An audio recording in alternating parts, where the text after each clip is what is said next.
ಉಮರ್ ಶರೀಫ್ ಅವರೇ ತಾವು ಒಂದು ಮಾತು ಹೇಳಿದ್ರೆ, ನಾನು ಮುಸ್ಲಿಂ ಆಗಿ ಈ ಮಾತನ್ನು ಹೇಳ್ತಿಲ್ಲ, ಸುನ್ನಿಯಾಗಿ ಈ ಮಾತನ್ನು ಹೇಳ್ತಿಲ್ಲ ಅಂತ. ಇಂಟರ್ನ್ಯಾಷನಲ್ ಲಾನ ವಯಲೇಷನ್ ಆಗಿದೆ ಅಂತ ಭಾರತ ಸ್ಪಷ್ಟ ನಿಲುವನ್ನು ತೆಗೆದುಕೊಳ್ಳಬೇಕಾಗಿತ್ತು ಇರಾನ್ ವಿಷಯದಲ್ಲಿ ಅಂತ. ಈ ಮಾತನ್ನು ನೀವು ಮುಸ್ಲಿಂ ಆಗಿ ಹೇಳ್ತಿಲ್ವಾ, ಸುನ್ನಿಯಾಗಿ ಹೇಳ್ತಾ ಇಲ್ವಾ? ನಾನು ಈ ಪ್ರಶ್ನೆಗೆ ಉತ್ತರ ಕೊಡೋಕ್ಕೆ ಕಾರಣ ಅಂದರೆ, ನಿಮಗೆ ಒಂದು ಉತ್ತರ ಕೊಡೋಕ್ಕೆ ಮುಂಚೆ ನಾನು ಏನು ಹೇಳಕ್ಕೆ ಬರ್ತೀನಿ ಅಂದರೆ, ಒಂದು ವೇಳೆ ಮೋದಿ ಅವರು ನೇತನ್ಯಾಹುನ್ನ ಭೇಟಿ ಆಗದೆ ಇದ್ದಿದ್ರೆ 3 ದಿನ ಮುಂಚೆ, ನಾನು ಪ್ರಧಾನಿ ಹತ್ರಿಂದ ಒಂದು ಎಕ್ಸ್ಪ್ಲನೇಷನ್ನೇ ಕೇಳ್ತಿರ್ಲಿಲ್ಲ. ನನ್ನ ಪ್ರಶ್ನೆ ಅದಾಗಿರಲಿಲ್ಲ. ಅದೇ ಮೇನ್ ಏನಂದ್ರೆ, ಉಕ್ರೇನ್ ಆಗಲಿ, ಒಂದು ಎಕ್ಸಾಂಪಲ್ ಕೊಡ್ತೀನಿ, ಉಕ್ರೇನ್ ಆಗಲಿ ಇಲ್ಲ ಇಲ್ಲಿ ಬೇರೆ ಎಲ್ಲಾದರೂ ಯುದ್ಧ ನಡೆಯುವಾಗ ನಮ್ಮ ಸ್ಟೇಟ್ಮೆಂಟ್ ಏನಂತ ನಾನು ಕೇಳಕ್ಕೆ ಅಷ್ಟು ಮುಂದೆ ಭಾರತದ ಪ್ರಧಾನಮಂತ್ರಿಗಳ ಇಸ್ರೇಲ್ ಭೇಟಿಗೂ ಇಸ್ರೇಲ್ನ ಇರಾನ್ ಮೇಲಿನ ದಾಳಿಗೂ ಏನು ಸಂಬಂಧ ಇದೆ? ಅದೇ ಪ್ರಶ್ನೆ ಇರೋದು. ಅದು ಯಾಕೆ 3 ದಿನ ಮುಂಚೆ ಹೋದ ನಂತರ ಇವರು ಸೈಲೆಂಟ್ ಆಗ್ಬಿಟ್ರಂತ, ಆಮೇಲೆ 5 ದಿನ ನಂತರ ಅವ್ರು ಯಾಕೆ ಹೋಗಿ ಆಮೇಲೆ ಬಂದು ನಾನು ಹೇಳೋದು ಅಲ್ಲ, ನೀವು ಕೇವಲ ಮಾನವೀಯತೆಯ ಆಧಾರದ ಮೇಲೆ, ಇಂಟರ್ನ್ಯಾಷನಲ್ ಲಾಗ್ ರೆಸ್ಪೆಕ್ಟ್ ಕೊಡುವುದರ ಆಧಾರದ ಮೇಲೆ ಇರಾನ್ ಮೇಲೆ ನಡೆದ ದಾಳಿಯನ್ನು, ಖಮೇನಿಯ ಕಗ್ಗೊಲೆಯನ್ನು ಭಾರತ ಖಂಡಿಸಬೇಕಾಗಿತ್ತು ಅಂತ ಹೇಳ್ತೀರಿ ಅನ್ನೋದಾದರೆ, ಅದಕ್ಕಿಂತ ಮುಂಚೆ ಒಂದು ದೇಶಕ್ಕೆ, ಸಾರ್ವಭೌಮ ದೇಶಕ್ಕೆ ನುಗ್ಗಿ ವೆನಿಜುವೆಲಾಗೆ ಹೋಗಿ ಅದರ ಪ್ರೆಸಿಡೆಂಟ್ನ ಹೊತ್ಕೊಂಡ್ ಬಂದ್ರಿ ಇವರು. ಭಾರತ ಏನು ಸ್ಟ್ಯಾಂಡ್ ತಗೊಂಡಿದೆ ಅಂತ ಯಾರು ಕೇಳಿದ್ರಿ? ನೀವು ಕೇಳಿದ್ರ ಯಾರಾದ್ರು? ಇದನ್ನು ಖಂಡಿಸಬೇಕಾಗಿತ್ತು. ಒಂದು ನಿಮಿಷ ನಾನು ಕ್ವಶನ್ ಮುಗಿಸ್ತೀನಿ, ಪ್ಲೀಸ್ ಕ್ವಶನ್ ಮುಗಿಸ್ತೀನಿ ನಾನು. ವೆನಿಜುವೆಲಾದ ಅಧ್ಯಕ್ಷರನ್ನ ಅಮೆರಿಕದ ಸೈನ್ಯ ಹೋಗಿ ಅವರ ಅರಮನೆಯಿಂದ ಎತ್ಕೊಂಡು ಬಂದಾಗ ಯಾರು ಬೀದಿಗಿಳಿದ್ರ? ಇಂಟರ್ನ್ಯಾಷನಲ್ ಲಾ ವೈಲೇಷನ್ ಆಯಿತು. 3 ದಿನ ಮಧುರವನ್ನ ಭೇಟಿಯಾಗಿಲ್ಲ ನಮ್ಮ ಪ್ರಧಾನಿ. ಒಂದು ವೇಳೆ 3 ದಿನ ಮುಂಚೆ ಮಧುರವನ್ನ ಭೇಟಿಯಾಗಿ ಬಂದ್ರು, ಇಲ್ಲ ಬಂದು ಅಮೆರಿಕನ್ ಪ್ರೆಸಿಡೆಂಟ್ ಅನ್ನು ಭೇಟಿಯಾಗಿದ್ರೆ ಅವಾಗ ನಾನು ಕೇಳ್ಬೋದು, ಯಾಕೆ ನೀವು ಅವಾಗ ಅವರ ಅಭಿಪ್ರಾಯ ನಾನು ಕೇಳಕ್ಕೆ ಮುಂದೆ ಬಂದಿಲ್ಲ ಅಂತ ನೀವು ಕೇಳ್ಬೋದು. ಇವಾಗ ಏನಂದ್ರೆ, ನಾವು ಸೈಲೆಂಟ್ ಆಗಿ ಸ್ಪೆಕ್ಟೇಟರ್ಸ್ ಆಗಿ ಇರ್ಬೋದು, ತೊಂದರೆ ಇಲ್ಲ. ಬಟ್ 3 days ಬಿಫೋರ್ ಅಲ್ಲಿ ಹೋಗಿ ನೇತನ್ಯಾಹುನ ಭೇಟಿಯಾಗಿ ಕನೆಕ್ಟೆಡ್ ರೀ, ಅದನ್ನೇ ಆಪ್ಟಿಕ್ಸ್ ಅಂತ ಕರೆಯೋದು. ಒಂದು ತಿಂಗಳ ಮುಂಚೆ ಒಂದು ನಿಮಿಷ ಭಾರತದ ಪ್ರಧಾನಮಂತ್ರಿಗಳು ಒಂದೇ ನಿಮಿಷ ಭಾರತದ ಪ್ರಧಾನಮಂತ್ರಿಗಳು ಇಸ್ರೇಲಿಗೆ ಹೋಗುವುದು 1 ತಿಂಗಳ ಮೊದಲೇ ನಿಗದಿಯಾಗಿದ್ದ ಪ್ರವಾಸ ಕಾರ್ಯಕ್ರಮ. ಇವರು ಹೋದ್ರು, ಬಂದ ನಂತರ ದಾಳಿ ಆಗಿದೆ. ಹೌ ಇಸ್ ಇಟ್ ಕನೆಕ್ಟೆಡ್ ಅಂತ ಕೇಳ್ತಿದಾರಲ್ಲ,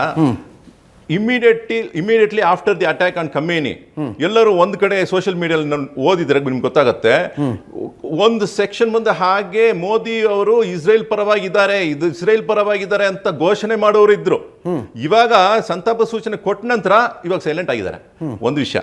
ಇದ್ರ ಜೊತೆಗೆ ಇನ್ನೊಂದು ವಿಷಯ, ನಮ್ಮ ಇರಾನ್ ಹತ್ರ ನ್ಯೂಕ್ಲಿಯರ್ ವೆಪನ್ಸ್ ಇದೆಯೋ ಇಲ್ವೋ ಅಂತ ನಾವು ಪ್ರಶ್ನೆ ಮಾಡುವಾಗ, ಇಸ್ರೇಲ್ ಹತ್ರ, which is not a signatory to the Treaty on Non-Proliferation of Nuclear Weapons, NPT ಅಡಿಯಲ್ಲಿ ಅವ್ರ ಸಿಗ್ನೇಟರಿ ಇಲ್ಲ.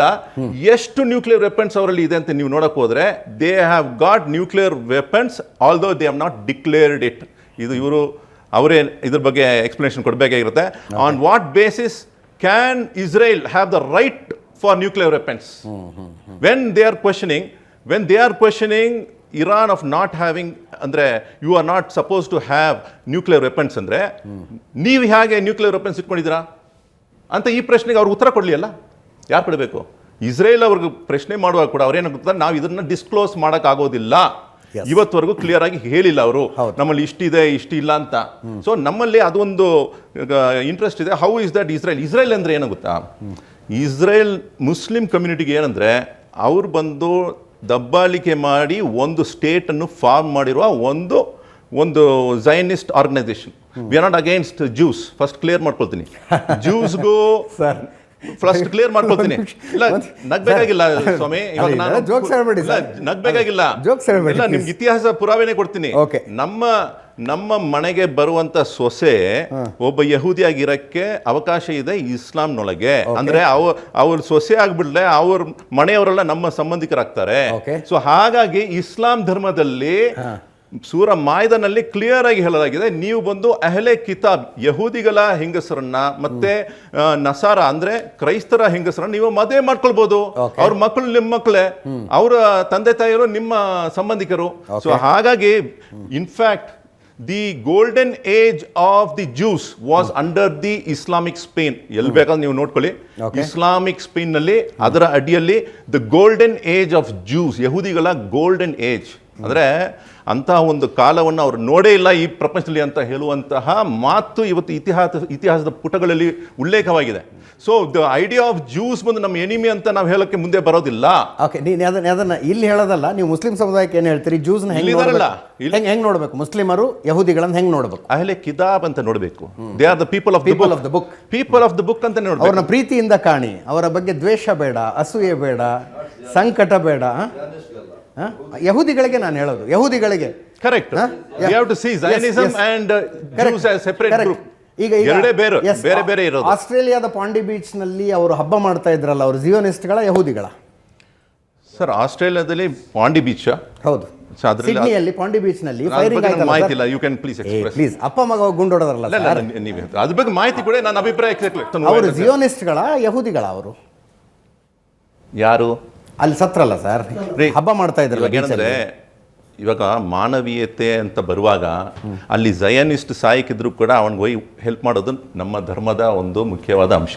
ಅವನು ಜಯನಿಸ್ಟೇ ಆಗಲಿ, ಅವ್ನು ನಮ್ಮ ಕಟ್ಟರ್ ದುಶ್ಮನೇ ಆಗಲಿ, ಆದರೆ ಅವನ ಮೇಲೆ ಯಾರೋ ದಾಳಿ ಮಾಡುವಾಗ ಅಲ್ಲಿ ಹೋಗಿ ನ್ಯಾಯಕ್ಕೋಸ್ಕರ ನಾವು ನಿಂತ್ಕೊಳ್ಬೇಕಂದ್ರೆ ನಮ್ಮ ಧರ್ಮ ಹೇಳ್ಕೊಳುತ್ತೆ. It's very clear. Chapter 5 verse 2 ನಲ್ಲಿ ನೋಡಿದ್ರು ಕೂಡ ನಿಮ್ಗೆ ಅದು ಗೊತ್ತಾಗ್ತಾರೆ. ಒಳ್ಳೆ ಕಾರ್ಯಕ್ಕೋಸ್ಕರ ನೀವು ನಿಮ್ಮ ನುಡಿಯನ್ನು ಮುಂದೆ ಇಡಿ, ನಿಮ್ಮ ಕೆಲಸವನ್ನು ಮುಂದೆ ಇಡಿ ಅಂತ ಹೇಳುವ ಧರ್ಮ. ಸೊ ಹಾಗಾಗಿ ನಮ್ಗೇನಂದ್ರೆ ನಾವು ಕ್ರೈಸ್ತರ್ ಅಂದ್ರೆ ಕುರಾನ್ ಹೇಳ್ಕೊಳ್ತಾ the people are very close to you. ಯಾರು ನಿಮಗೆ ಬಹಳ ಕ್ಲೋಸ್ ಆಗಿರ್ತಾರೋ ಅವರು ತಮ್ಮನ್ನ ಕ್ರೈಸ್ತರ ಅಂತ ಹೇಳ್ಕೊಳ್ತಾರೆ, ನಿಮ್ಗೆ ಬಹಳ ಫ್ರೆಂಡ್ಲಿ ಆಗಿರ್ತಾರೆ ಅಂತ ಕುರಾನ್ ಹೇಳ್ಕೊಳುತ್ತೆ.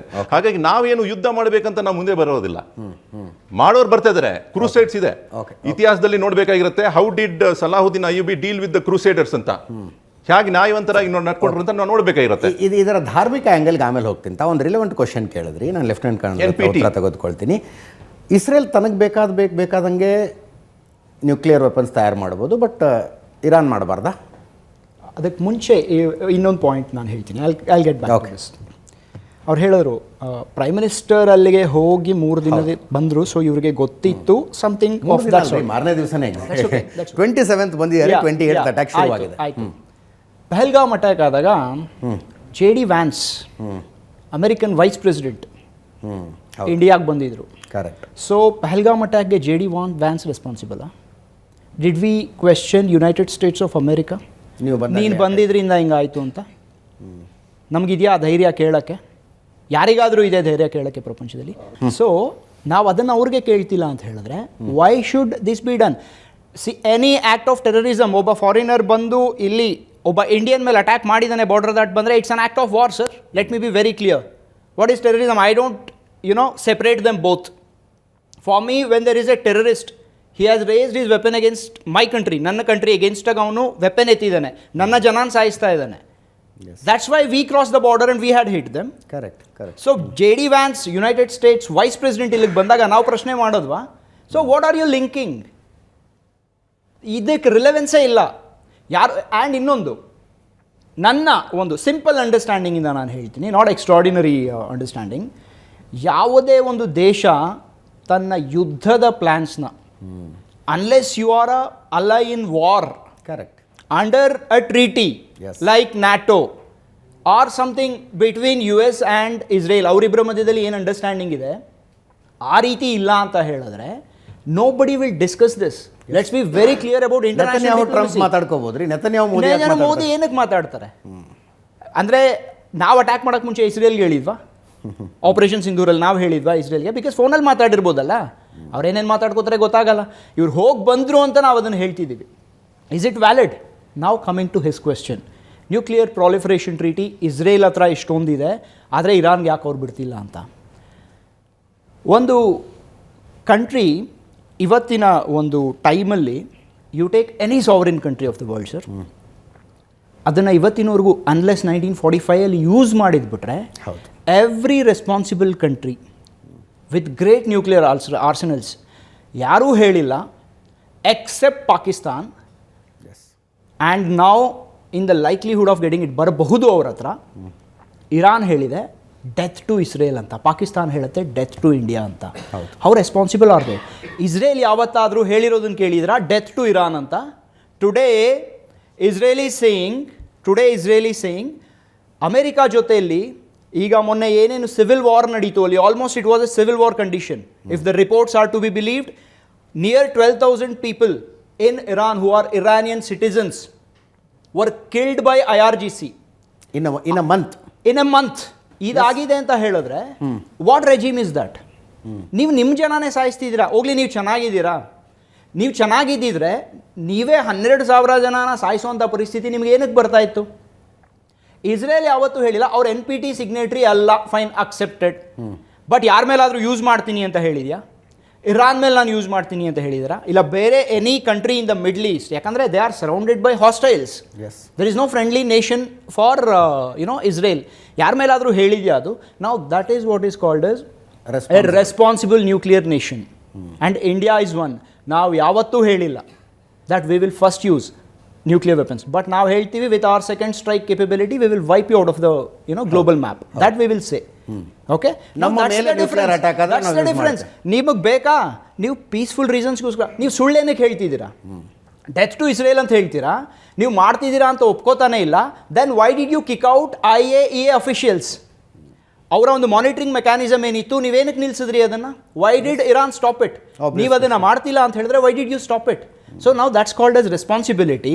ಆ್ಯಂಡ್ ದಿಸ್ ಇಸ್ ಈ ಒಂದು ರೆಸ್ಪಾನ್ಸಿಬಿಲಿಟಿ ಇಲ್ಲ ಅಂತ ಹೇಳಿದ್ರೆ ಅದರ ಹತ್ರ ಇದೆ. And I have to say, ನನ್ನ ಈ ಒಂದು ಇದನ್ನು ಸ್ಟೇಟ್ಮೆಂಟ್ ಮುಗಿಸೋಕ್ಕೆ ಮುಂಚೆ ಸೌದಿ ಅರೇಬಿಯಾ ಒಂದು ಮಾತು ಹೇಳಿತ್ತು, if Iran gets nuclear weapons we must get nuclear weapons. So where is it leading to? It is leading to a nuclear arms race in Middle East, which is going to be very, very dangerous. Iran nuclear weapon ಹೊಂದುವುದು ಕೇವಲ America ಇಸ್ರೇಲ್ಗೆ ಅಷ್ಟೇ ವಿರೋಧ ಅಲ್ಲ, Saudi Arabia entire middle ಈಸ್ಟ್ಗೆ. Okay, and it is going to be ICBM for the whole world. ಯಾಕಂದರೆ ನೀವೇ ನೋಡಿ ಸರ್, ಪ್ರಾಕ್ಸಿ ವಾರ್ಸ್ ಎಷ್ಟು ಮಾಡ್ತಿದ್ದಾರೆ ಅವರು. There axis of resistance Houthis ಆಗ್ಬೋದು, ಹಮಾಸ್ ಆಗ್ಬೋದು, ಹೆಜ್ಬುಲ್ಲಾ ಆಗ್ಬೋದು. Who is funding them? ಜನ ಹೇಳ್ತಿದ್ದಾರೆ, ಮೊನ್ನೆ ರಯಾಟ್ಸ್ ನಡೆದಾಗ no to Lebanon, no to Gaza, my life is for Iran. This is what they are saying. ಅಲ್ಲಿನ ಜನಕ್ಕೆ ಅವ್ರು ಏನೂ ಕೊಡ್ತಿಲ್ಲ, but they are funding terrorist outside. Israel ಮೇಲೆ ಹೋಗ್ಬಿಟ್ಟು ಅಟ್ಯಾಕ್ ಮಾಡಿ ಅಂತ ಹೇಳ್ಬಿಟ್ಟು. ನಾವು who is responsible here? October 7 attack ನಡೆಯೋವರೆಗೂ ಇಸ್ರೇಲ್ ಕೂಡ ಗಾಜಾಲಿ ಆ ರೀತಿ ರೇಸ್ ಮಾಡಿರಲಿಲ್ಲ, ಗ್ರೌಂಡಿಗೆ ಹೋಗ್ಬಿಟ್ಟು ನಿರ್ನಾಮ ಮಾಡಿರಲಿಲ್ಲ. But it was a necessity, reaction. ನೋಡಿ, ಯಾವತ್ತೇ ಆಗಲಿ you are responsible only for your actions.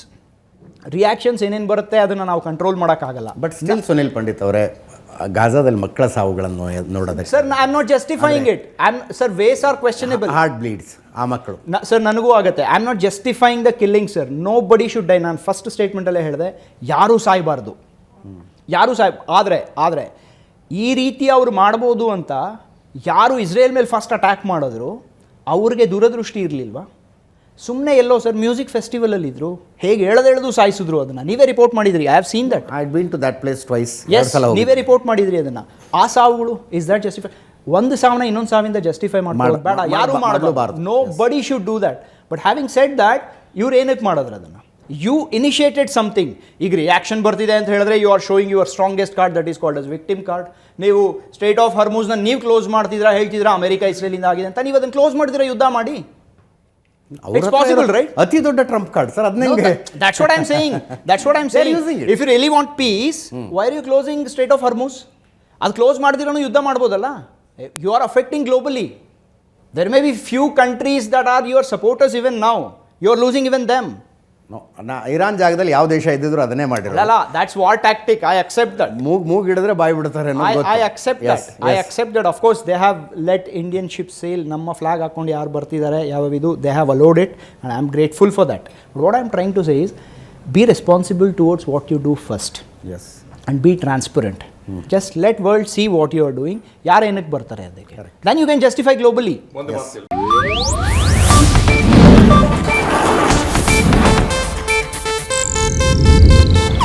ಇದು ಏಷ್ಯಾನೆಟ್ ನ್ಯೂಸ್ ನೆಟ್ವರ್ಕ್ ಪ್ರಸ್ತುತಿ.